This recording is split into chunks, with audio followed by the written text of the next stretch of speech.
tatanong ko kay Raisa. Raisa, nito, Whitney. Yun, so, di ba pangalawang MMFF mo na ito, di ba? Opo. So, ano yung feeling na nung sa unang MFF mo, yun nga, part ka ng Enteng Kabisote, tapos na yun, ikaw na yung bida dito sa My Little Bossings. Na, ano ba, parang nagulat ka ba na ikaw na yung bida ngayon para sa movie na ito? Parang nalula ka ba? Hindi ko nga po alam na bida ako. Nabida pala ako. Akala ko po, kasama lang ako ni Bossing. Yun pala, bida na. Bida na po ba ako, Bossing? Alam mo ba yung sabihin ng bida? Ano nga po ba yun? Yung bida, may pangalan na sa poster.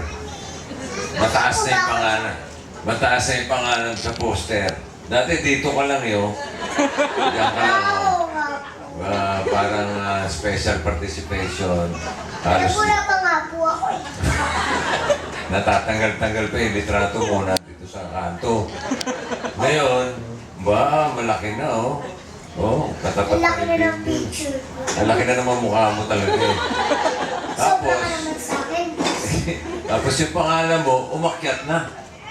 Yun ang bida. Ano raw ang feeling? How do you feel? Masaya po. Masaya. Kasi may pangalan na ako.